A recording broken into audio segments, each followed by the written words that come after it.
Bueno, vamos al PDF en la primera filmina, sistema respiratorio. Me pareció importante empezar por este sistema, más que nada por lo que estamos pasando la pandemia, ¿sí? Así que en la segunda filmina, partes del sistema respiratorio como para que tengamos una idea, los que nunca escucharon o los que son nuevos en esto. El sistema respiratorio está formado por la faringe, ¿sí? La laringe, tráquea, ambos pulmones. Dentro de los pulmones tenemos los bronquios, ¿sí? Al costado, los bronquios y después el diafragma, ¿sí? Al lado está una figura de cómo están compuestos los alvéolos. Los alvéolos son los que están adentro de los pulmones, ¿sí? En los alvéolos tenemos los capilares pulmonares, que ahí irriga la sangre tanto venosa como arterial, ¿sí? Dentro de los bronquios pasa la vena pulmonar. También tenemos bronquiolos, están las arterias pulmonares y el saco alveolar. Es como un saquito, los alvéolos son como un saquito, ¿sí? Un saquito y adentro tiene un montón de burbujitas que son los alvéolos. ¿Hasta acá vamos? Sí. ¿Sí? Acuérdense, primero está el saquito alveolar y adentro del saquito hay muchos como pelotitas, ¿sí? Que son los alvéolos. Por adentro de esa bolsita pasa la sangre oxigenada, tanto arterial como pulmonar y venosa, ¿sí? El diafragma, acuérdense que es un músculo, los pulmones no son músculos, son órganos, ¿sí? La tráquea, que es la siguiente filmina, está formada por la laringe, ¿sí? La tráquea propiamente dicha. En la tráquea tenemos los cartílagos traqueales, que es el que permite los movimientos, ¿sí? O la expansión en sí de la tráquea cuando nosotros inspiramos o por ahí tenemos un objeto extraño y tratamos de eliminarlo, entonces los cartílagos hacen como ese movimiento. Después aparecen las raíces de los pulmones, que está al derecho, y ahí eso entra dentro del pulmón, ¿sí? Tenemos los bronquios primarios, que son cuando comienza a ramificarse la tráquea, y después están los bronquios secundarios, que es cuando se ramifican dentro del pulmón. Obviamente también tenemos tejidos pulmonares.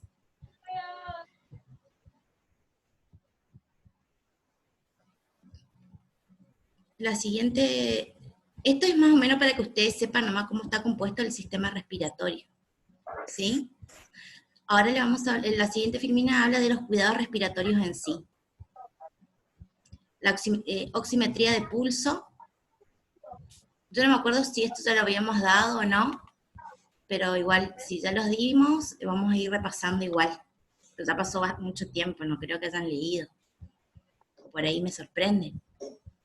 La oximetría de pulso es un procedimiento simple y no invasivo, ¿sí? Que se utiliza para vigilar la saturación arterial de oxígeno y puede realizarse de manera continua o intermitente.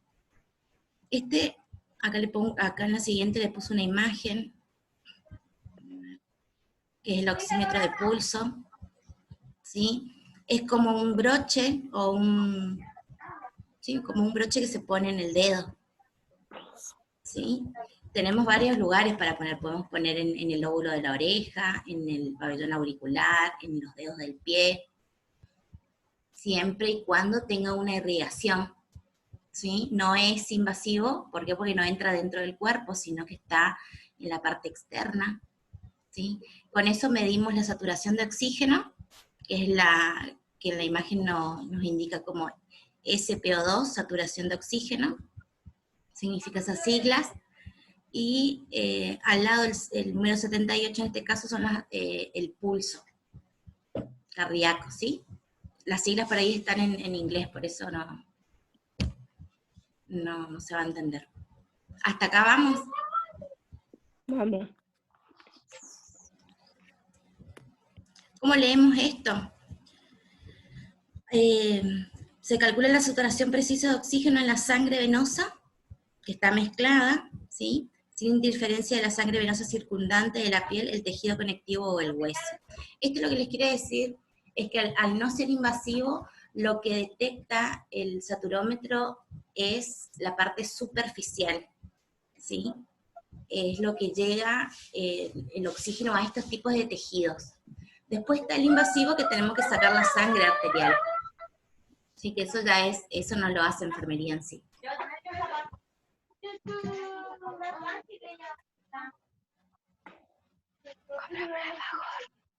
Acá, como les decía, la oximetría auricular se basa en la vigilancia de la transmisión de las ondas de luz por el lecho vascular del pabellón auricular del paciente. Los resultados son imprecisos si el lóbulo auricular tiene una perfusión deficiente, por ejemplo, cuando existe un gasto cardíaco bajo. Al no ser invasivo, no va a ser muy preciso si el paciente está con alguna afectación respiratoria o está obstruido una de las arterias o venas, no va a llegar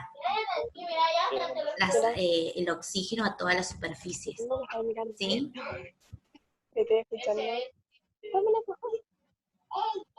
Bueno, el lenguaje simbólico, los oxímetros de pulso por lo general representan los valores de saturación de oxígeno arterial con la sigla SpO2. ¿Sí? La saturación de oxígeno arterial se cuantifica por medios invasivos. Es lo que le digo. El invasivo es cuando yo saco sangre arterial, que eso enfermería no hace. ¿Sí? Y se expresa con la sigla SA, saturación parcial de oxígeno. Esto es para tener más o menos una idea, ¿no? ¿Sí? Los valores normales de la saturación de oxígeno para la oximetría auricular y de pulso son de 95 a 100 para los adultos y de 93,8 a 100 para los neonatos de término saludable, después de una hora de nacimiento, ¿no? Los niveles más bajos pueden revelar una hipoxemia que justifica una intervención, como por ejemplo entubar al paciente, o colocar una tráquea, o colocar oxígeno. Y acá vamos a la administración de oxígeno. ¿Hasta acá alguna duda? ¿Alguna pregunta?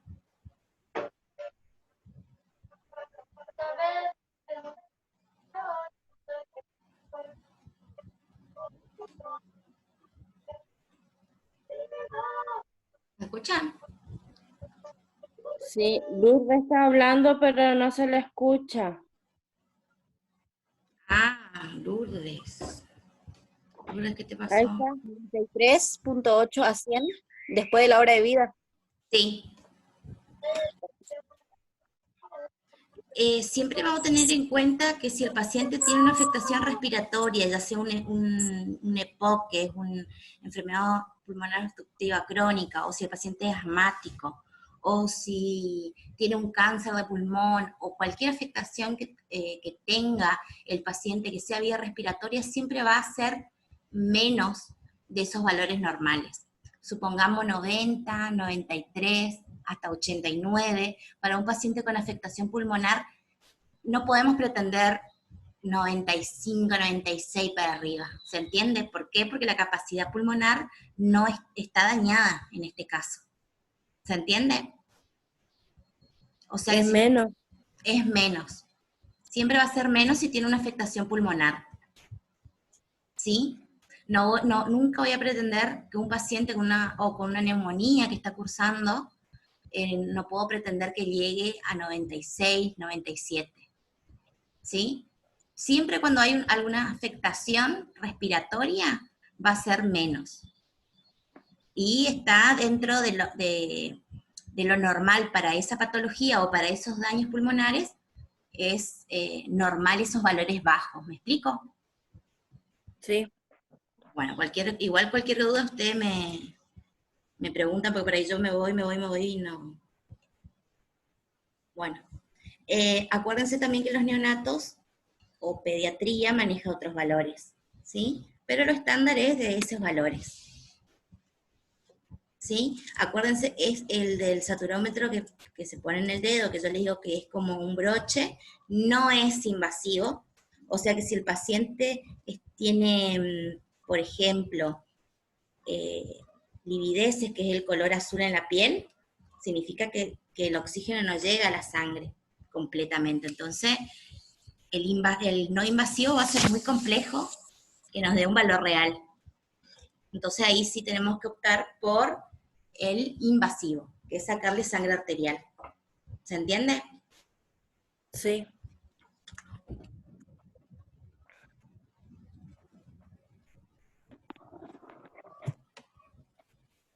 Bueno, la siguiente filmina dice administración de oxígeno.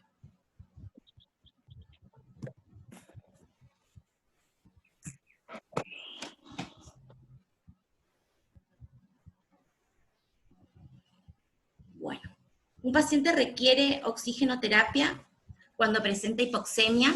La hipoxemia es la falta de oxígeno, ¿sí? A una urgencia respiratoria o cardíaca por incremento de la función metabólica. ¿Esto qué significa? Que el paciente va a necesitar oxígeno, entonces empieza con una hipoxemia, el oxígeno no llega a cubrir el requerimiento del cuerpo, entonces empieza a haber un trastorno metabólico, ¿sí? Comienza este trastorno metabólico porque el cuerpo, como mecanismo de compensación, trata de manejar y de solucionar temporariamente la afectación actual. ¿Se entiende esto ahí? Sí. Bueno, la gasometría arterial es la que yo le estaba diciendo, que es la toma de sangre invasiva. Es como sacar una venosa, una sangre en vena, como hacíamos en clase, ¿se acuerdan? Ujú. Pero en arteria. Tenemos que buscar la arteria, que hay lugares precisos, digamos, ¿sí? El radial, el cubital, el pédico también puede ser, el femoral. Los latidos del pulso son mucho más fuertes en el caso de que el paciente esté compensado, ¿sí? Eso igual nosotros no vamos a hacer ni práctica porque no nos compete a nosotros, ¿sí? Si bien en algunos lados enfermería sí los hace, pero eso es más función del bioquímico, del extraccionista. ¿Por qué? Porque corre riesgo también. Si nosotros perforamos mal, podemos hasta inclusive lesionar la movilidad del paciente. ¿Se entiende? Si tocamos algún nervio o algo que no corresponde, pasa lo mismo con la intramuscular. Si nosotros tocamos el nervio ciático, ¿se acuerdan que habíamos dicho? Que podemos dar una parálisis total o parcial. Con la sangre arterial lo mismo. Si nosotros lesionamos un nervio o algo, también puede pasar. Por eso no es tan fácil tampoco. ¿Se entiende?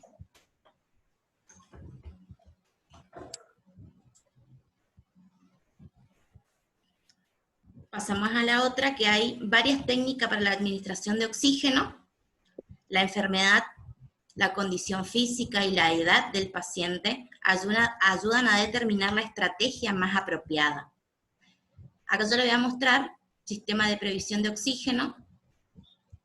Los pacientes pueden recibir oxígeno por medio de distintos sistemas de administración. Y acá comenzamos a mostrarle. Este es de bajo flujo, es una cánula nasal, ¿sí? Le puse del lado izquierdo cómo es en sí el dispositivo, y en el lado derecho está cómo se coloca a un paciente, ¿sí? Son las narinas, el material es de caucho, o algunos son de silicona, depende. Esto una vez que usa todo el paciente se retira, ¿no? Obviamente, y se manda a lavar, y después se manda a esterilizar esas mangueritas. No son descartables. Tampoco se limpia con alcohol y se puede volver a usar. ¿Por qué? Porque eso está dentro de las vías aéreas, si bien las narinas tienen un centímetro, depende si es adulto o pediátrico, tiene 1 centímetro donde ingresan las narinas. ¿Sí? Sí. ¿Hasta acá vamos? ¿Alguna duda? No. El oxígeno se aporta en concentraciones inferiores a 40% por medio de una sonda que se coloca. La sonda sería las narinas que la mostré recién. ¿sí? Que se coloca en las fosas nasales del paciente. Es de bajo flujo, o sea que yo con 4 litros, que equivale a 40%, es el máximo que yo puedo poner de oxígeno en el paciente con este dispositivo. Por eso es de bajo flujo, ¿sí? El oxígeno fluye por una conexión de entrada ubicada en las bases de las mascarillas y sale por el orificio de grandes localidades a los lados del dispositivo y aporta una concentración de oxígeno de 40 a 60%, que es este, ¿sí?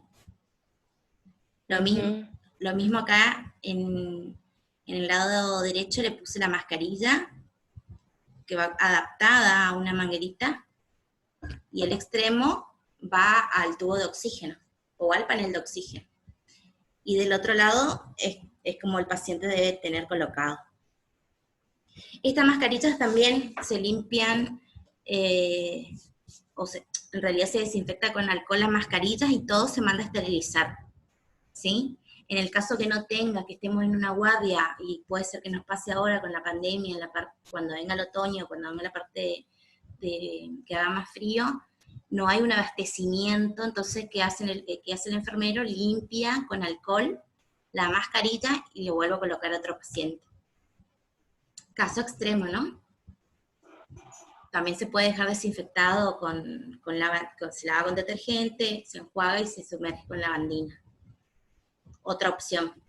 Sí, pero siempre hay que limpiar y desinfectar para colocar a otro paciente en el caso que no tengamos y el sistema colapse. ¿Se entiende? Sí.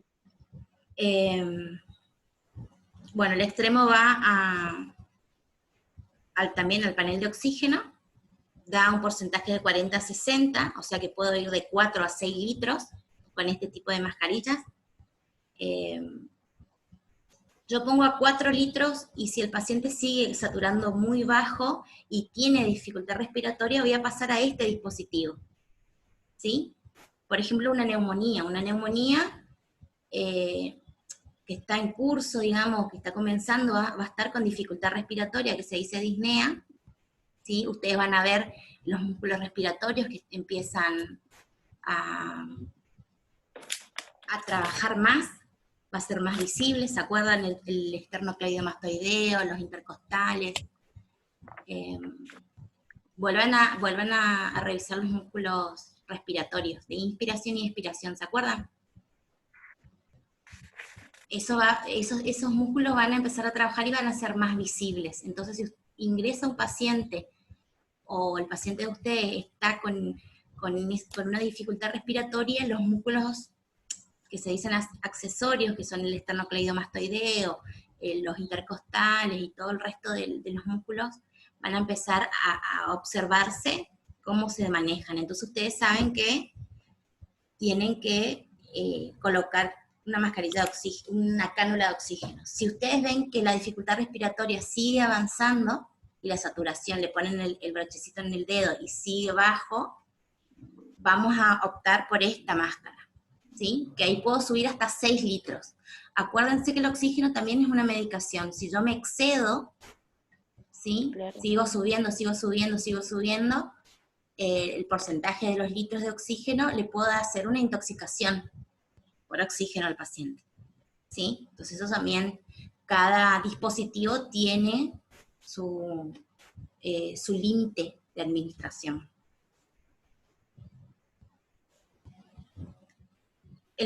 Otro dispositivo, que es el reservorio, que el paciente aspira oxígeno a partir de una bolsa reservorio junto con aire atmosférico y oxígeno desde la mascarilla.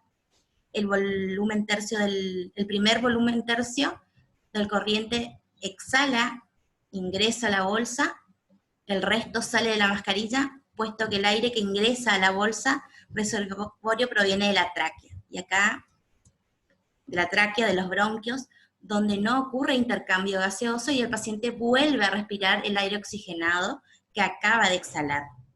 El oxígeno puede administrarse en concentraciones también de 40 a 60. Es este, ¿sí? El paciente inspira el oxígeno que está conectado, ¿sí? Pero cuando exhala, exhala dentro de la bolsa, ¿sí? Entonces hay una conjunción entre el aire atmosférico, el oxígeno que recibimos, exhalamos y ese mismo oxígeno que exhalamos va a la bolsita de reservorio y eso es lo que volvemos a inhalar. Esto va a depender de la patología del paciente y qué es lo que el paciente requiere después de un estudio de laboratorio.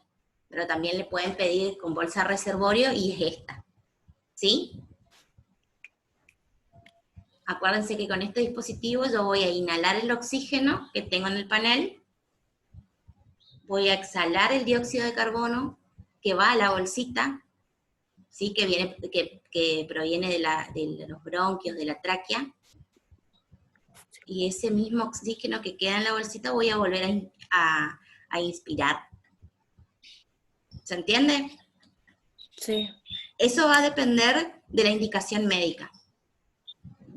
Va a depender de la indicación médica. El médico obviamente va a tener un estudio de laboratorio para administrar este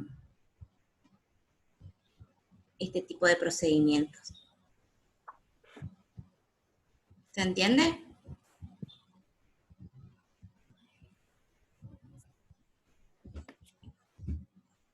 Este no se entendió, ¿no? Sí, se entiende. ¿Se entiende? Bueno. Sí.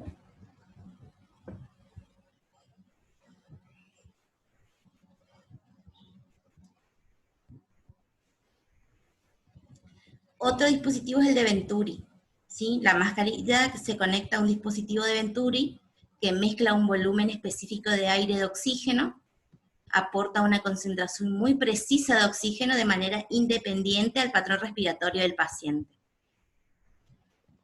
A menudo se utiliza en individuos con enfermedades pulmonares obstructivas crónicas, que es el EPOC, en quienes el exceso de oxígeno pudiera disminuir el impulso respiratorio.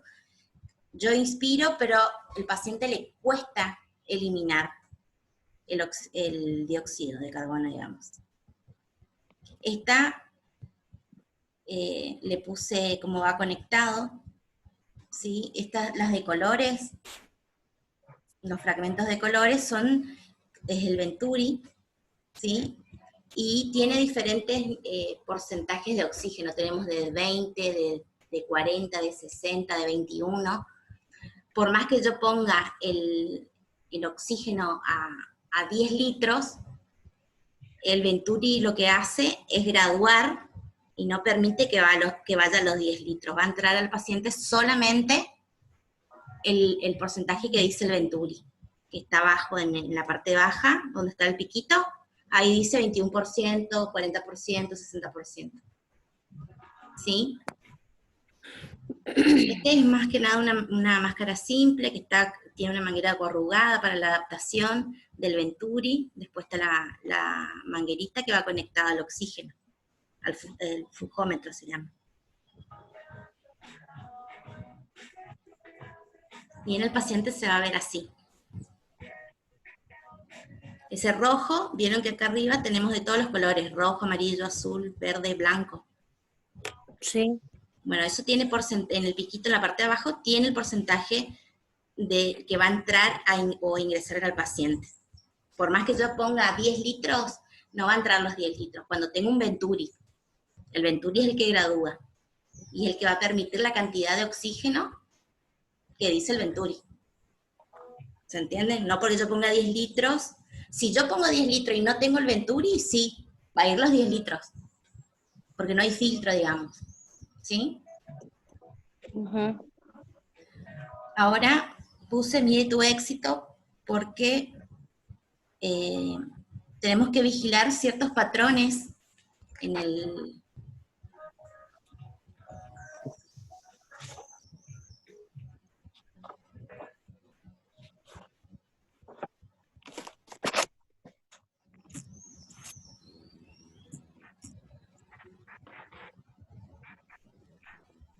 Vamos a vigilar las respuestas del paciente a la oxigenoterapia.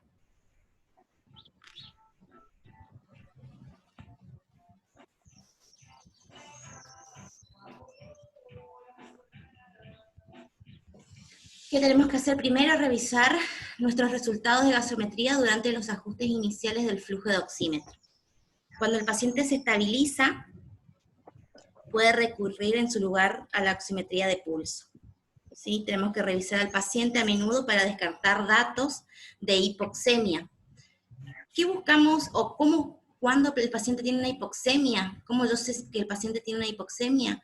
Acá yo le puse unos ejemplos. La disminución del nivel de la conciencia, incremento de la frecuencia cardíaca, el paciente empieza con arritmias, con inquietud, va a estar excitado, va a estar agresivo, pero no porque el paciente sea agresivo, sino porque le falta oxígeno a la sangre, ¿sí? Y a nivel cerebral, obviamente. Diaforesis es cuando el paciente empieza a transpirar, a sudar mucho, se llama diaforesis. La disnea, acuérdense que es una dificultad para respirar, y ahí voy a empezar a ver todos los músculos accesorios. Como le puse acá, uso de músculos respiratorios accesorios, ¿sí? Bostezos, el paciente va a sentir como sueño, como cansancio, ¿sí? Va a tener aleteo nasal. ¿Qué es el aleteo nasal? Las narinas, en el orificio nasal, va a haber como, a ver, voy a poner el video para que ustedes me vean. Va a hacer esto el paciente, ¿sí? O sea, no, sin... Esto se va a empezar a levantar. Estos son los aleteos nasales, ¿sí? O sea, yo le voy a mirar al paciente, no es que el paciente va a estar así, sino que va a estar tratando de buscar oxígeno. ¿Me explico?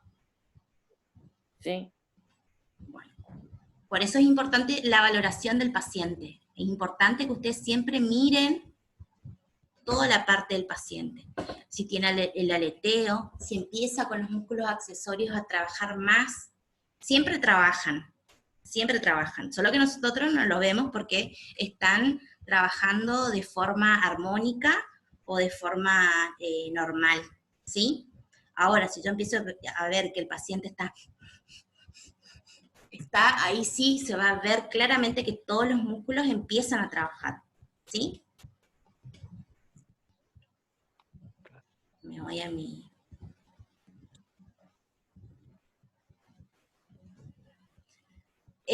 cianosis, acuérdense que es el color azulado en la piel, ¿sí? La piel va a estar fría y húmeda. Todos esos signos y síntomas que yo le mostré, o que le acabo de...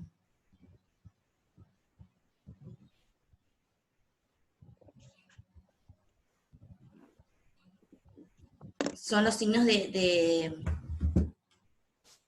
hipoxemia. Entonces, si yo les digo, ¿cuáles son los signos de hipoxemia? Ustedes me van a decir, alteración de la conciencia, va a haber un incremento de la frecuencia cardíaca. Acuérdense que los valores normales son 60-90, voy a tener 120, 125, 130, una arritmia, ¿sí? El corazón no va a saber cómo el funcionamiento del corazón va a empezar a afectarse. ¿Por qué? Porque falta oxígeno, ¿sí? Va a estar inquieto el paciente, va a empezar a transpirar, se va a ver los músculos accesorios en acción, ¿sí? El paciente va a estar como con sueño, va a empezar con aleteo nasal, la cianosis, el color azulado. Más que nada se observa en el lecho lingual, que es de los dedos, ¿sí? Las uñas, piel fría y húmeda. Todos esos son los signos de que nuestro paciente tiene una hipoxemia, ¿sí? Que no está llegando sangre de forma suficiente, ¿sí?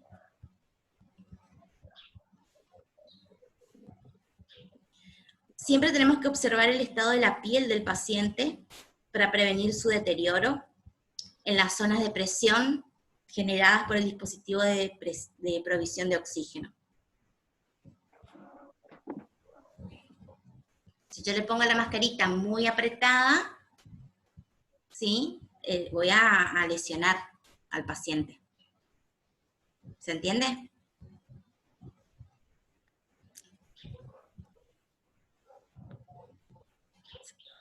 ¿Me entendieron? Sí. Bueno.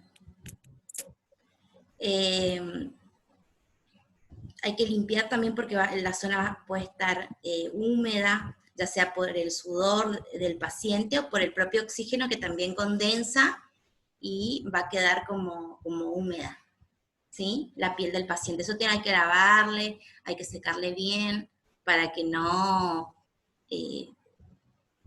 traigamos más lesiones a la piel o que se formen hongos, ¿sí? Siempre acuérdense que donde hay humedad el hongo prolifera más rápido.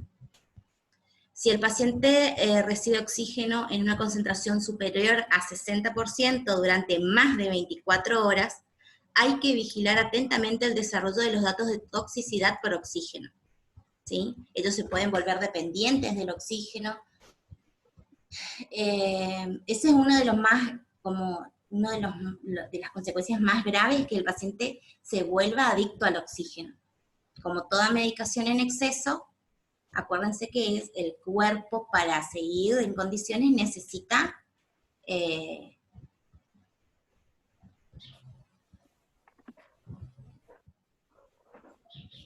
estos elementos. Se corta, parece.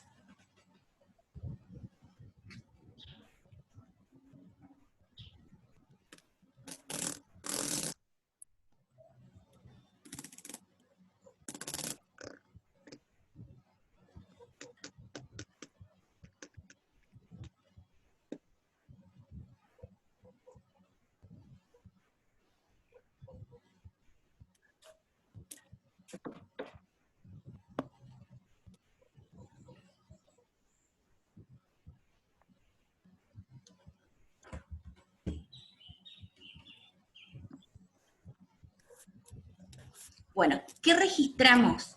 ¿Qué es lo más importante? ¿Qué registramos? Todo lo que sea el registro de la administración de oxígeno es totalmente importante, sumamente importante. Es importante que se anote para que el colega sepa cómo pasó el paciente, cómo va evolucionando el paciente. Es importante para ver si la cantidad de oxígeno es suficiente o no. O sea, hay un montón de cosas que es importantísimo que se escriba en la hoja de enfermería, o si es en la parte domiciliaria, en un cuaderno, en una hoja que tengan, que vayan armando sus datos y que quede registrado, es muy importante. La fecha y la hora de la administración de oxígeno, tipo de dispositivo para oxigenoterapia, ¿sí? Si es mascarilla, si es cánula, si es Venturi, si es reservorio. Las constantes vitales, ¿sí? Cómo está la presión, cómo está la frecuencia cardíaca, cómo se entiende. Todos los signos para evidenciar o para que mi colega evidencie si esos signos vitales en mi guardia están bien y siguen con una constante estable o no.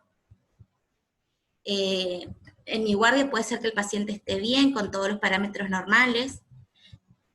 Al ingreso de la otra guardia o a las 16 horas el paciente puede empezar a empeorar o podemos empezar a bajar la cantidad de oxígeno.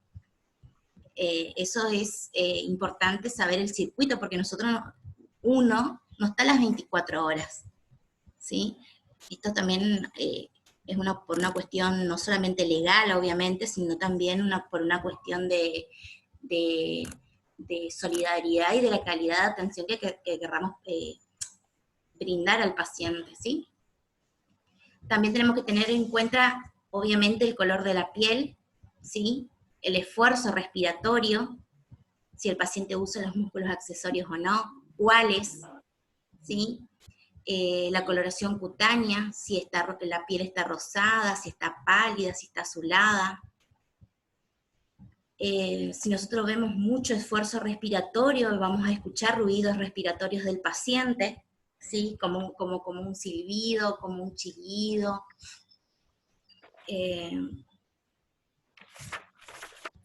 Y también, obviamente, la respuesta del paciente a la oxigenoterapia. Si el médico indica 4 litros y con 4 litros no es suficiente, vamos subiendo a 5. esa es la respuesta del paciente a la oxigenoterapia, porque el médico me puede indicar 4 litros, porque en su momento de evaluación fue suficiente, ¿sí? Pero puede ser que con el correr del tiempo ya no lo sea y tengamos que ir subiendo gradualmente. Si yo estoy a 4 voy a subir a 5, de 5 a 6, no es que de 4 voy a subir a 6, o de 6 voy a subir a 10. ¿Se entiende? Va de un litro. Obviamente que se le dan las indicaciones al paciente y a la familia, ¿sí? Para cualquier situación o cualquier signo de alarma, el paciente esté atendido y sepamos en qué momento el paciente está empezando a deteriorarse y necesita otro método de oxígeno o de oxigenoterapia, y a la familia también.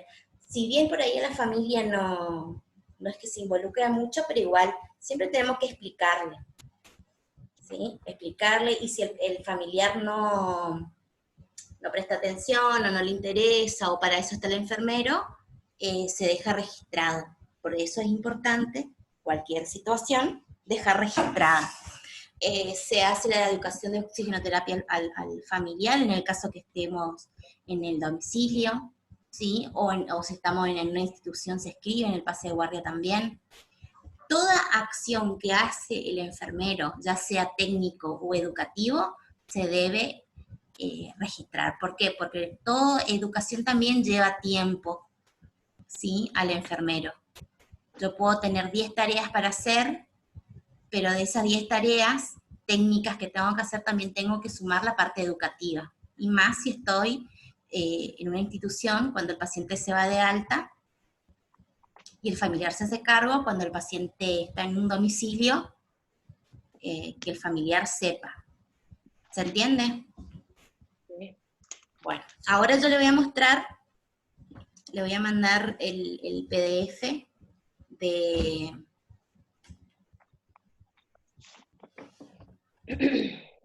del COVID-19 que armé, y de paso le voy a dar como una introducción o algo de lo que es tuberculosis. Y me va a preguntar, ¿por qué tuberculosis? Es lo que le iba a preguntar. La tuberculosis tiene mucho más daño, más secuelas en el paciente a largo plazo que lo que tiene el COVID-19. El COVID-19 va desintegrando el pulmón, ¿sí? Es como que queda como arena el pulmón. No sé si por ahí le doy los ejemplos más precisos, pero en su totalidad, está el pulmón en su totalidad, y va desintegrando y va quedando como una bolsa de arena. Lo que tiene la tuberculosis es que va haciendo cavernas, que es eso que come partes del pulmón, no todo. No desintegra todo el pulmón como si lo hace el COVID-19.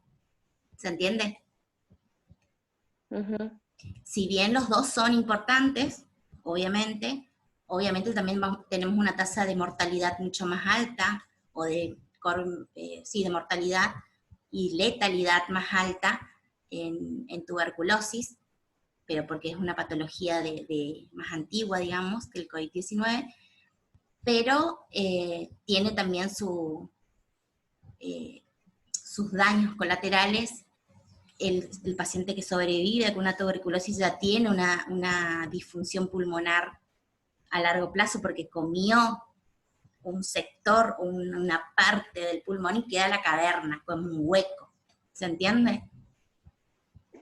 La tuberculosis hace cavernas, come partes del pulmón, digamos, y el COVID desintegra a medida que el sistema inmunitario del paciente no pueda manifestarse, o no sea lo suficientemente fuerte como para combatirlo. ¿Se entiende? Ahora yo le voy a mandar, primero le voy a mandar lo del COVID-19 para que ustedes tengan el PDF, ¿sí? Y ahí yo le voy a ir explicando La idea era mostrarle y mandarle, pero no sé cómo era.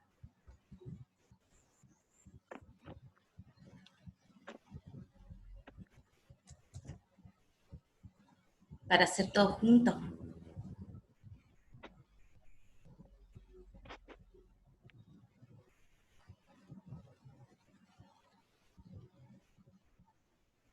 Hasta acá, chicas, ¿alguna pregunta, alguna duda?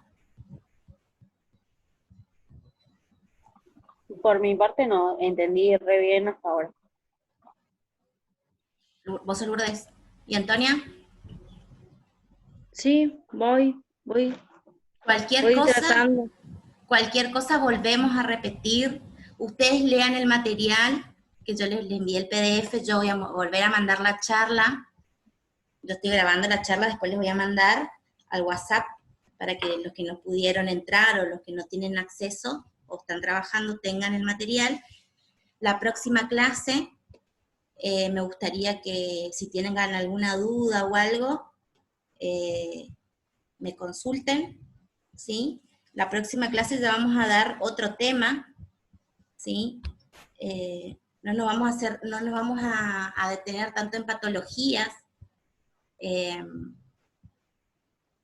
porque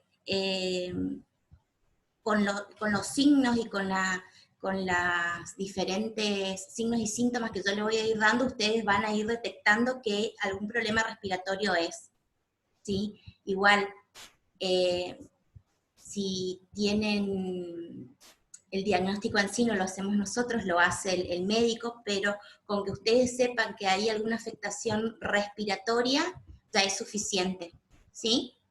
Después vamos a seguir con los otros órganos, la próxima clase vamos a dar otros órganos, y vamos a dar los cuidados en generales, cosa que ustedes puedan detectar cuando el problema es respiratorio, cuando el problema es circulatorio, cuando el problema es neurológico. ¿Se entiende? Porque patologías, los cuidados en sí, si es respiratorio, van a ser siempre los mismos, salvo caso que tenga alguna indicación extra, pero no es el caso. Por ahí en las patologías lo que va a cambiar va a ser la medicación, ¿sí? Pero igual los signos y síntomas van a ser siempre los mismos, digamos, ¿sí? Así que por ese lado, no se preocupen. Lo que tiene, por ejemplo, otra diferencia con las neumonías afectan solamente la parte bronquial y de los alvéolos, ¿sí? Pero no desintegra, ni come, ni destruye, nada. Lesiona, simplemente, ¿sí? Depende del sistema inmunitario del paciente, obviamente. Ahí vamos a ver si les llegó.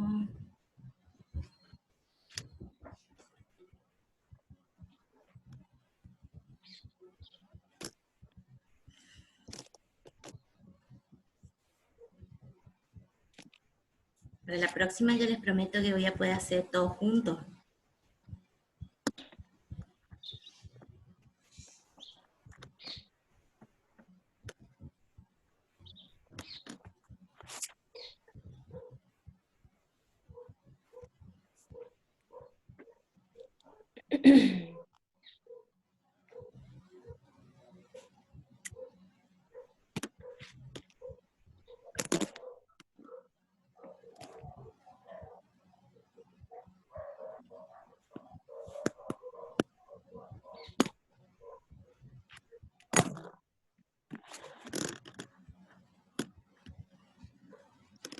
Ahí yo les mandé, ahí ustedes me avisan si...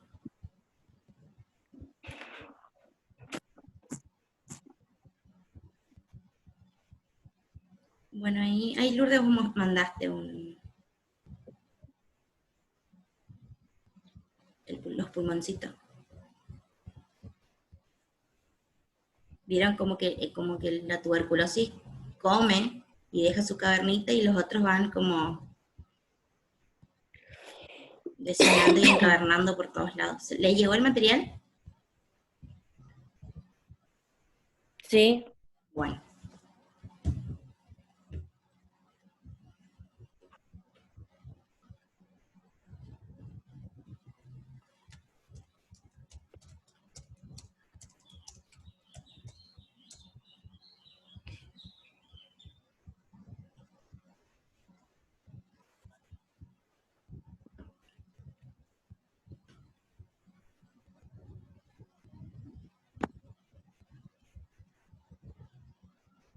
Voy a abrir el material acá.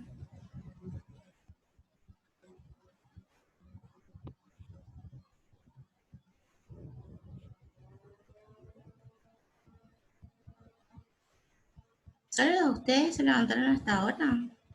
Qué atrevido que son los otros. Deben estar trabajando. Para eso me apuraron. Que la clase, estaban ahí. Para que no encuentro mi... Bueno, igual les cuento que ¿En el instituto hay alguien, profe? no, mi amor. Tenés que mandarle al grupo, a los chicos, a las chicas, para lo que vos necesites. Bueno, Ok. abrimos el... No se vayan a atrasar con las cuotas porque después se le va a juntar todo. ¿Y si no hay nadie en el instituto?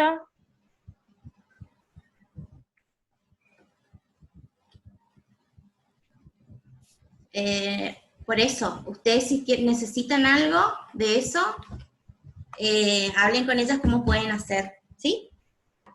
Ok. Pero traten de no atrasarse porque después se le va a juntar todo.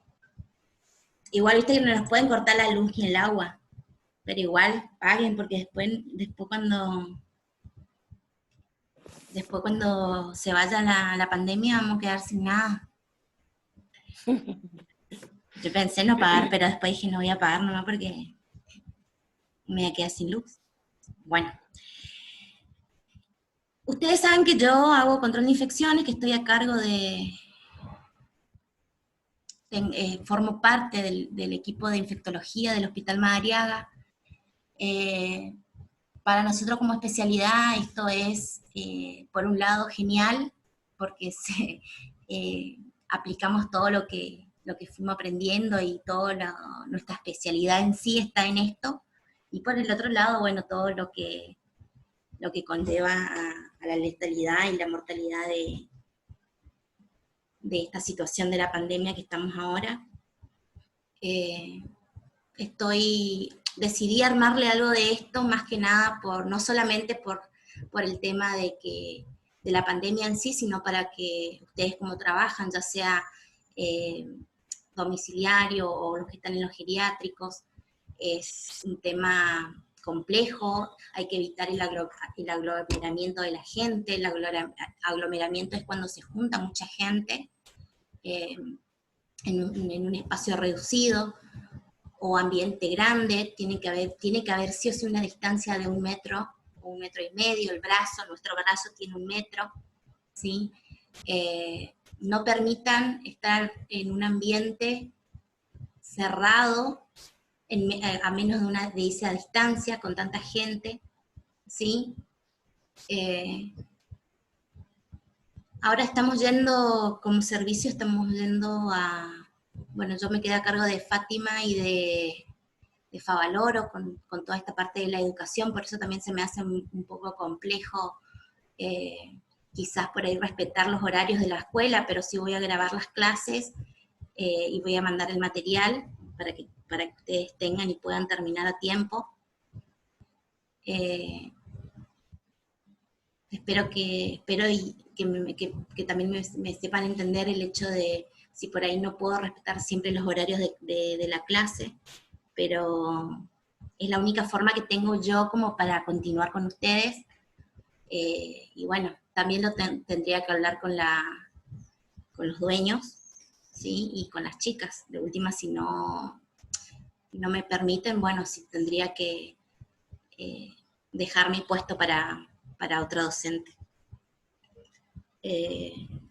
Por ahí los horarios entre el Madariaga, Fátima y Favaloro, por ahí se me complica respetar los horarios y bueno, le pido disculpas. Mi idea es hacerle las clases y entregarle el material y darle la clase y darle la oportunidad de explicar los que no se entiendan, pero hoy mi prioridad es la pandemia de por sí. Por eso decidí pedir permiso a las autoridades para parte de la parte respiratoria, los cuidados básicos que tenemos que tener, hablarle y comentarle lo del COVID-19 por una cuestión de que nosotros estamos manejando información a nivel mundial de la Organización Mundial de la Salud. Estamos trabajando junto con todas las asociaciones de control de infecciones a nivel mundial, ya sea de control de infecciones de enfermería, de terapia intensiva, de todos los centros o de todas las asociaciones que es de control de infecciones y de infectología. Nosotros nos estamos manejando como en una red. También formamos un equipo de contingencia, del cual también formo parte, y por eso por ahí también se me complica mucho toda esta situación. El tema, si bien se complica, no es fácil, pero creo que si todos tomamos la medida, podemos por lo menos detener y contener a la pandemia. Si bien Argentina tomó las medidas, es cierto que Argentina tomó las medidas de forma más rápidas, eficaces en lo que se pudo, siempre teniendo en cuenta como base la experiencia de lo que fue en China, de lo que fue en España, Italia. Italia ahora es como que se está activando, pero ya es como sienten ellos una guerra perdida. Nosotros todavía, si bien tenemos la frontera que ahora se cerró de Iguazú, creo que estamos conteniendo bastante bien. Yo que manejo los 3 hospitales le puedo decir que sí, tuvimos un caso, más de un caso no tuvimos, confirmado, sospecha sí, pero de 3 casos, 1 confirmado y 2 eran tuberculosis. Por eso también quise hacer mucho hincapié en la parte de la tuberculosis, que ahora después le voy a explicar. Al principio los signos y síntomas son medio compatibles con la tuberculosis, pero por esta destrucción propia del pulmón.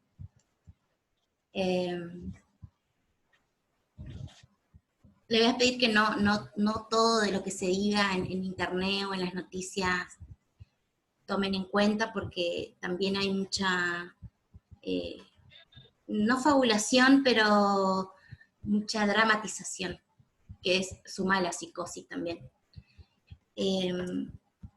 Por eso el título de esta clase yo puse como prevención y control de infecciones asociados al cuidado de la salud. Esta charla que yo les voy a dar ahora del COVID es la que nosotros estamos, es la que yo estoy y el equipo de infectología está trabajando y está divulgando, y nosotros vamos a todos los centros y hacemos la charla, le damos las medidas de prevención. Esta medida de prevención y esta charla que yo le armé del COVID es la misma que nosotros nos manejamos en el Madariaga. Por ahí, si hay algunas cosas que no entienden, que no vieron, yo les voy a explicar, así que no se preocupen. Cuando hablamos de COVID-19 hablamos de la infección, ¿sí?, propiamente dicha. Después el coronavirus, acuérdense, o les voy a comentar si no saben, el coronavirus tiene una familia amplia, ¿sí? No todos los coronavirus son los mismos, tiene una familia amplia, le vuelvo a repetir. Por ahí ustedes van a ver en el lisofor o en esas cosas, todo eso que sea desodorante de ambiente, desinfectante, van a leer atrás que dice sí, coronavirus. Pero acuérdense que la familia de coronavirus es amplia, ¿sí? Este coronavirus que le decimos nosotros COVID-19 es nuevo, es un virus nuevo, ¿sí? Son un grupo, les vuelvo a repetir, son un gran grupo de virus. Las enfermedades respiratorias pueden variar desde un resfriado común a una neumonía, ¿sí? Lo que tiene el COVID-19 que tiene unos signos y síntomas que van de lo leve a lo grave. Lo leve sería una tos, un dolor de garganta, como un resfriado estacional, y va desde una neumonía hasta un distrés respiratorio que necesitamos ya un respirador, ¿sí? Para el paciente tenemos que entubarle, colocar el respirador, y ya lleva otros tipos de otro tipo de elementos, ¿sí? Más invasivos, por supuesto. Tenemos el síndrome de respiratorio agudo grave, que es una de los primeros síndromes que aparecieron, respiratorio en el Medio Oriente, ¿sí? Comenzó con un grupo de personas con neumonía que estaban asociados con el mercado de alimentos marinos y animales vivos, ¿sí? Esto, bueno, hace referencia más que nada a la parte de China, de las primeras imágenes donde se veía un centro donde mataban a animales domésticos, como por ejemplo los perros, los gatos, inclusive se veía ratas. Eso sí es real. Ese mercado hoy por hoy está prohibido en China, pero bueno, ya las consecuencias ya le estamos sufriendo. Comenzó ahí, digamos, donde había muchos animales vivos, los perros, los gatos vivos, y bueno, a medida que el cliente iba, pedía, se lo mataban en el instante, ¿no? Parece un poco raro, pero es real. Bueno. El virus... Y el tema de los barbijos que hablan tanto, que alguno dice que es bueno y otro dice que no ataja nada. Ahora ya llegamos. Ya llegamos. Tranqui nomás. El virus vino, ¿sí?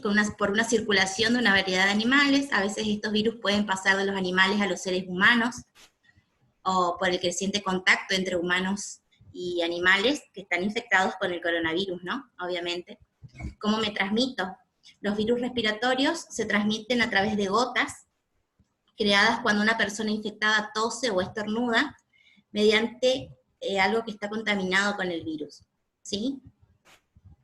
Yo me transmito por vía aérea, el virus puede entrar, tengo una persona infectada, me habla o me tose, si yo tengo una distancia menos de 1 metro o 1,5 metros, esas gotitas pueden impactar en todo lo que es mucosa, ojos, nariz y boca, ¿sí? Así me transmito. El virus tiene un peso molecular pesado, más de 5 micras, lo que hace que, como es pesado y es gordito, cae enseguida en las superficies, y en las superficies queda un tiempo, tiene un tiempo de vida, depende de la superficie, horas o días. Entonces, si yo voy y toco la mesa, o toco, o no sé, la plata, o algo que de ese paciente que está infectado, me puedo contagiar. ¿Por qué? Porque después me toco la cara, me toco los ojos, me rasco la nariz, por eso se vuelve de contacto. Entonces nosotros vamos a tener 2 tipos de aislamiento con estos pacientes, de gotitas y de contacto. ¿Se entiende?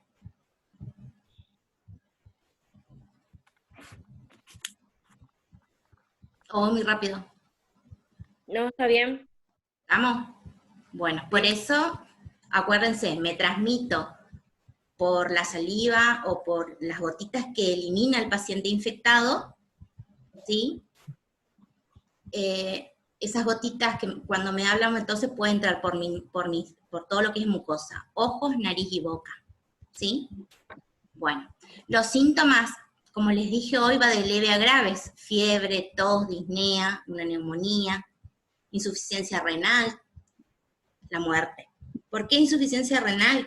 Porque una vez que yo tengo la neumonía, el virus está a nivel pulmonar, si yo no trato, o si yo no puedo contener, o el sistema inmunitario no puede contener, va a sangre. Y lo que siempre se daña primero es el sistema renal. El riñón, que es el que elimina todas las toxinas del cuerpo, no empieza a fallar porque la carga de toxina o la carga virulenta del virus es tanta que hace que el riñón no pueda excretar o no pueda eliminar todo eso por orina y empieza a fallar, ¿sí? Y la muerte. Prevención de la infección. Primero, cubrirnos la boca, la nariz al toser o estornudar, ¿sí? Eso es una medida. Con la mascarilla quirúrgica, con un pañuelo descartable o con la cara interna del codo. ¿Por qué con la cara interna del codo? Porque nosotros no tocamos nada con la parte interna del codo, ¿se entiende? Si yo me toso y me tapo la boca con la mano y no me lavo las manos, esa carga microbiana, voy y toco a mi hijo, el juguete de mi hijo, o la mesa, o los cubiertos, lo que sea, y ahí empieza toda la cadena. Tengo que cortar la cadena de transmisión, ¿con qué? Con el lavado de manos y la limpieza de superficies, ¿sí? Tengo que evitar tener contacto con personas que se sientan mal, porque no sabemos, puede ser... nosotros, por ejemplo, en las instituciones donde estamos manejando, todo paciente sospechoso de COVID con los síntomas, ¿no? Ya se trata como tal, hasta que se demuestre lo contrario, ¿sí? Si yo tengo mi paciente que está con tos o que está... No tuvimos ningún caso autóctono. ¿Eso qué quiere decir? Que haya un caso autóctono es cuando de la comunidad salió un coronavirus, un COVID-19, digamos. No hay casos autóctonos.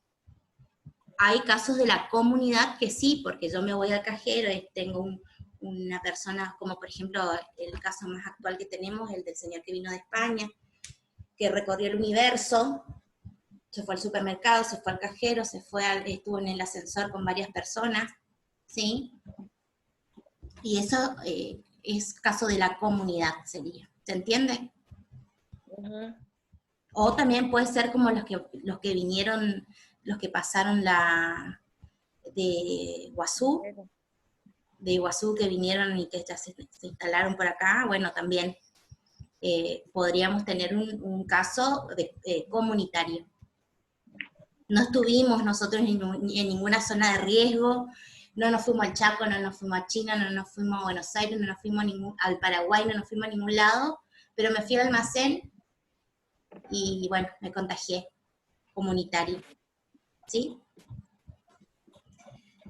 El uso adecuado de EPP, que significa elementos de protección personal. Y acá el lavado de manos es la medida básica, económica, sostenible en el tiempo, una de las medidas que hoy por hoy es la que primero tenemos que valorar y que empezar a adoptarnos ya como parte cultural, porque es la única medida que corta la cadena de error, ¿sí? Tenemos, como sabemos ya, el lavado de manos con agua y jabón y alcohol en gel. Con agua y jabón nos dura de 40 a 60 segundos, ¿sí? Y el del alcohol de 20 a 30 segundos. Lo único que va a variar acá es con qué me lavo, o con agua y jabón o con alcohol en gel. Según los estudios de la OMS y de toda la información que nosotros tenemos hoy por hoy, las dos medidas son seguras, ¿sí? Si yo tengo que elegir, acuérdense que esto al ser a nivel mundial, los recursos humanos también están en escasez. No es que como yo siempre le digo a los chicos en los hospitales, no es que la institución no quiere comprar o no tiene la plata para comprar. Este no es el caso. En el caso es que no hay en mercado. ¿Se entiende? Sí. La mejor opción, y la que más yo elijo en realidad, es el con agua y jabón. ¿Qué jabón? Puede ser el detergente, ¿sí? De la cocina, el que compramos siempre, el blanco, el pan, el jabón blanco, la barra, corto pedacitos chiquitos. ¿Para qué? Para hacerlo individual. Entonces, uso un pedacito, me lavo las manos, descarto. No dejo todo el jabón entero para usar, porque se puede contaminar, porque eso se va degradando y también forma un medio de cultivo, que es un medio de cultivo o un reservorio. Un reservorio es el lugar donde el microorganismo se instala y no se quiere ir. ¿Por qué? Porque tiene todos los alimentos. ¿Se entiende? Es lo mismo que a mí me den una fuente milanesa y yo no me voy a ir de ahí hasta que no termine todo. El bichito es lo mismo, el microorganismo es lo mismo. Si tiene el jabón ahí derritiéndose y expuesto, no se va a ir de ahí porque está ahí su alimento. ¿Se entiende? Sí. Bueno. ¿Qué tiene el jabón que no tenga el alcohol? Como preferencia, lo que tiene el jabón, como tiene una composición química, se adhiere a las coronas. Ustedes habrán visto el virus por todos lados, que tiene como unas coronas. Químicamente el jabón se adhiere a esas coronas, diseca esa membrana que es lo más lábil, lo más sensible, y destruye al virus. ¿Y cómo lo saco de mis manos? Con el agua. ¿Sí? Por eso es importante el lavado de manos riguroso, vigoroso, con fricción, que abarque toda la superficie de las manos. Yo les había mandado un video a ustedes en el grupo, creo, de la tintura roja, ¿o no? No. No, ahora le voy a mandar. Ahora le voy a mandar entonces. En ese video es didáctico, es se ve que ponen una tinta roja, tienen un guante, una tinta roja, y se hacen el lavado de mano, entonces ahí se ve todas las superficies que están afectadas. ¿Sí? Ahora yo le voy a pasar para que ustedes vean. El alcohol también diseca esas coronas, ¿sí? Pero al tener por ahí no tenemos, o por ahí va a quedar en escasez, para que no queden locos y que no haya alcohol, ya sea en las instituciones o ya sea en donde trabajan, no se preocupen, tenemos el jabón, ¿sí? Porque puede ser que en el mercado tampoco llegue un momento que no tengamos alcohol en gel, ¿sí? Cuando no hace falta respetar todos los pasos de la técnica, pero sí, o sea, el orden no hace falta, sí abarcar toda la superficie de las manos. Una vez que yo termino el lavado de manos, me seco las manos con la toallita, y con esa toallita que yo me sequé las manos, cierro el grifo, ¿sí? No con la mano directamente, porque todo mi lavado de manos fue en vano. ¿Se entiende? Sí.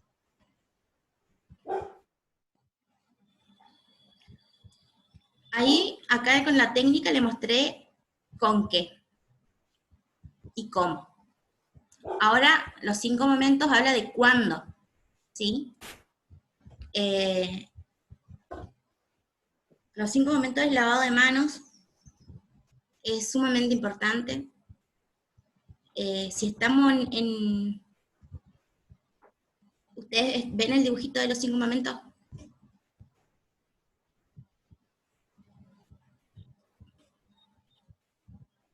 ¿O no pudieron? Sí, veo, sí. ¿Ven? Bueno, el dibujito tenemos los 5 momentos que está graficado ahí. 1 es antes de tocar al paciente, ¿sí?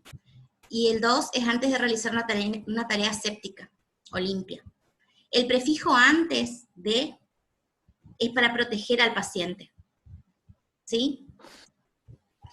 El 3, el 4 y el 5, que es después del riesgo de exposición a líquidos corporales, o después de tocar al paciente, o después del contacto con el entorno del paciente, es para protegerme a mí, ¿sí? El prefijo después de es para protegerme a mí, personal de salud, familiar, etc. ¿Se entiende? Sí. Antes de tocar al paciente, yo me tengo que lavar las manos ¿por qué? Porque por ahí yo toqué el picaporte, toqué otra cosa sin querer, porque las manos son las pinzas naturales, es nuestra herramienta de trabajo, por ahí vamos tocando, no nos damos cuenta, o nos tocamos la cara, o nos rascamos la nariz, o lo que sea. Entonces, para no llevarnos ni lo mío, ni mi microorganismo al paciente, ni los del ambiente, corto mi cadena de error con el lavado de manos. Toco al paciente, le acomodo al paciente, le tomo los signos vitales del paciente, ¿sí?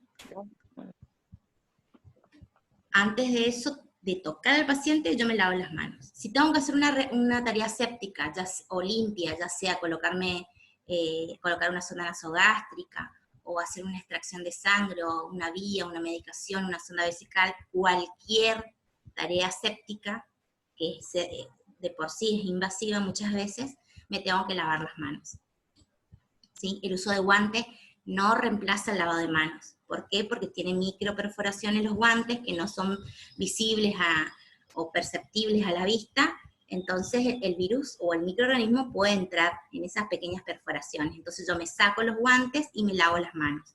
Corto la cadena de error. El tercero, que es después del riesgo de exposiciones a líquidos corporales. Si yo, por ejemplo, le puse la chata para hacer pis, o le puse la chata para que haga caca, o el papagayo, o le cambio el pañal, o el paciente vomita, o el paciente escupe, o el paciente sangra, me saco los guantes y me lavo las manos. ¿Sí? En el momento 4, que es después de tocar al paciente, lo mismo. Después que terminé de tocarle al paciente, yo me lavo las manos, o me saco el guante y me lavo las manos, o me lavo las manos para cortar el error. Si me quedó algún microorganismo en las manos dando vuelta del paciente o de su entorno, corto la cadena de error. Lo mismo con el 5, que es después del entorno. Por más que yo entre, le corra el portazuero, o le levante la baranda, o le acerque la mesita de luz, o la mesita de comer, o le acerque algo de la mesita de luz, o algo personal que el paciente me pida, o le paso el agua, me tengo que lavar las manos después. ¿Sí? La premisa del lavado de manos es más que nada para cortar el error y disminuir la carga microbiana que podemos tener en las manos, ya sea nuestras o del paciente. ¿Cómo toser de forma correcta? Acá, bueno, como les dije, ahí abajo dice Sociedad Argentina de Infectología, de la SADI, que es la que nos manda constantemente materiales. Son asociaciones serias, nosotros por ahí conocemos porque nos manejamos con ellos, pero por ahí ustedes que no, por si nunca escucharon, pueden entrar en la página SADI o ADESI y van a ver de qué se trata esa institución. ¿Cómo toser de forma correcta? Uso un pañuelo descartable para cubrirme la boca luego de toser en él, obviamente, y después descarto. Una vez que descarto me tengo que lavar las manos, siempre, no se olviden. Antes de tocarme la cara, acuérdense, me lavo las manos. Si no tengo pañuelo para toser, en el pliego, en la parte interna del codo. ¿Por qué? Porque yo no toco nada ni a nadie con la parte interna del codo. Y no disperso o no aerolizo todas las gotas por todos lados.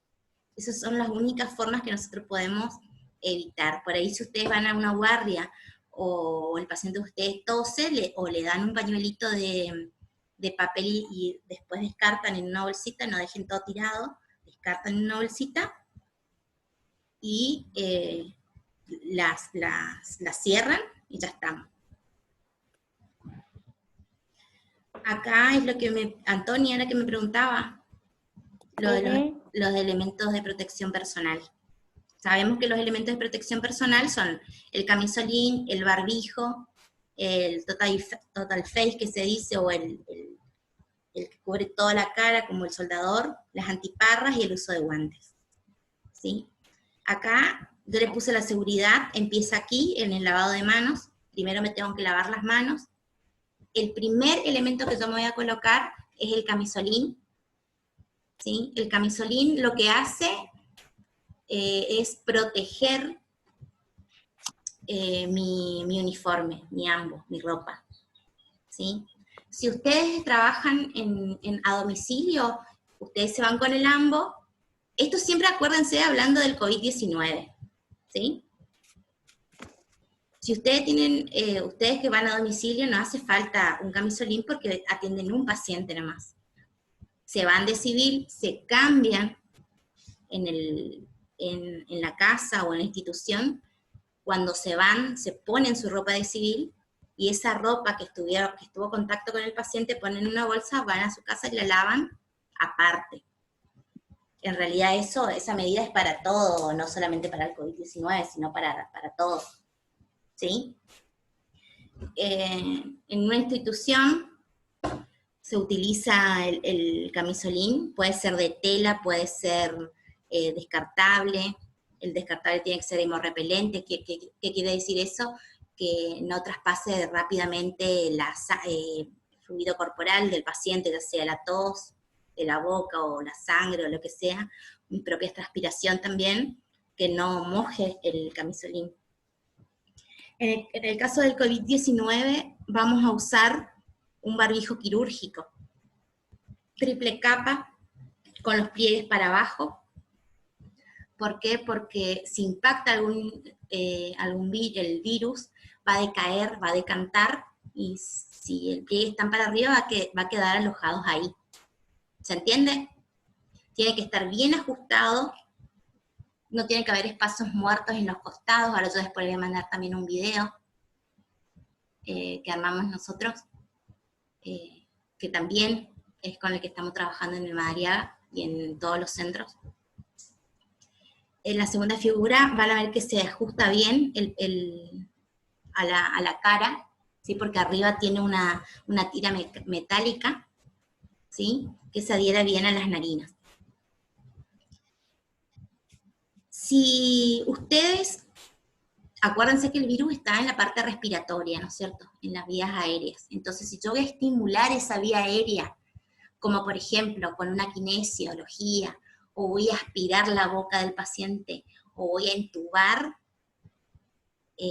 o voy a bañar y sé que el paciente, yo corro riesgo de que el paciente tosa o escupa o lo que sea, me pongo el total face, que cubro toda la cara, o puedo, opción, la antiparra, ¿sí? ¿Por qué? Porque acuérdense que tengo que proteger todo lo que sea mucosa, ojo, nariz y boca, y el uso de guantes, obviamente. ¿Por qué? Porque es de contacto, acuérdense. Y porque podemos correr riesgo al manipular alguna parte o sin querer, ¿no? Obviamente el entorno, la cama, la sábana y todo eso. ¿Se entiende? Sí. El N95 es otra máscara que tiene como una filtración más amplia, pero es para las personas que trabajan y estimulan la vía aérea, ¿sí? O el kinesiólogo que tiene que aspirar, o que tiene que trabajar sobre pulmón, o cuando el médico tiene que entubar, o cuando el enfermero está asistiendo a esa técnica. Todo lo que estimule que tosa, o todo lo que estimule vía aérea, una fibrobronco, no sé, todo lo que sea estimulación de vía aérea va el N95, ya sea con las gafas o con el total face, que es el tipo soldador. ¿Se entiende? Sí. Bueno, si no van a tener estimulación de vía aérea, no hace falta el N95. Sí, el quirúrgico. ¿Estamos? El quirúrgico, si no está mojado, si no está roto, si no está sucio, puede durar una guardia de 8 horas. ¿Sí? Si no, se descarta. Acuérdense que estamos ante una situación de una pandemia, que por ahí no vamos a tener todos los elementos, entonces no es mezquinar, sino tener el uso óptimo de los recursos, ¿sí? La colocación de guantes, voy a hacer hincapié, obviamente, que antes de colocarme los guantes, me voy a hacer el lavado de manos. Para retirarme, ahí yo le puse una figura, ¿sí? Es de forma suave, lenta, sin estirar, ni para evitar la erosión, porque el guante es lo más contaminado que tenemos. ¿Por qué? Porque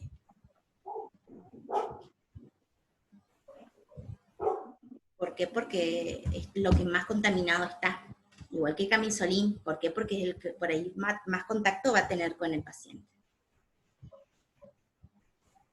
A ver, acá. Ay, repetí, colocación, retiro, bueno.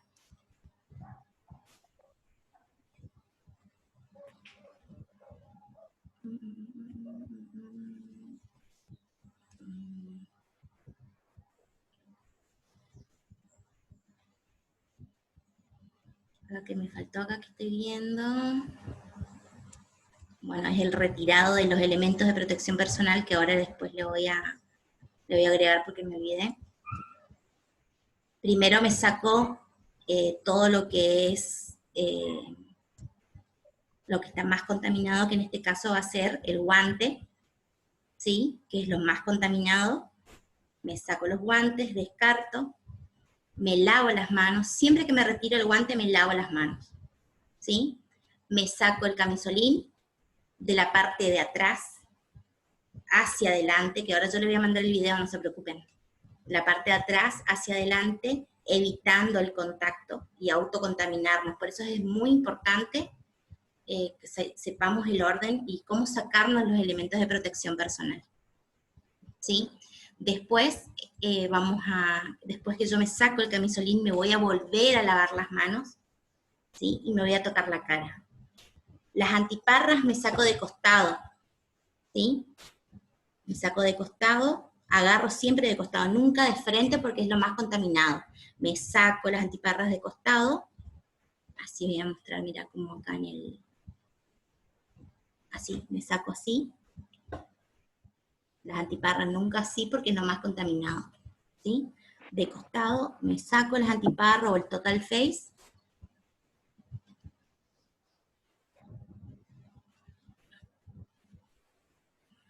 Me lavo las manos de nuevo.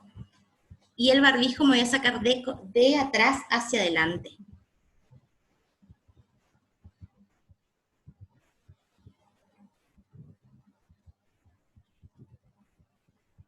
Limpieza y desinfección de las superficies altamente tocadas.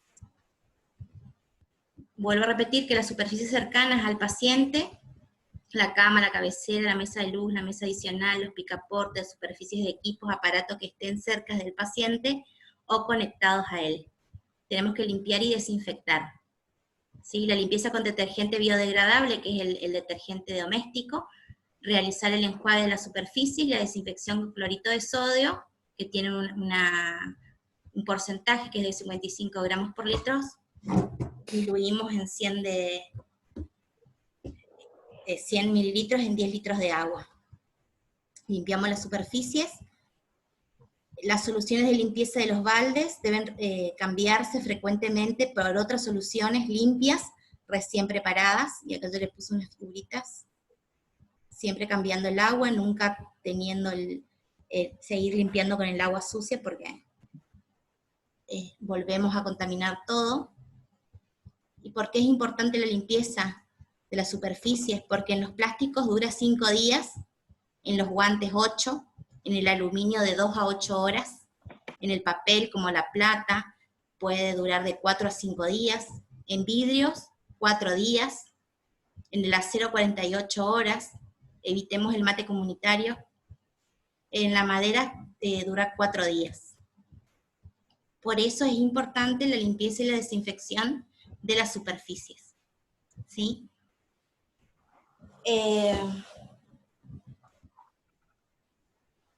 Bueno, por hoy vamos a quedar acá. Yo voy a terminar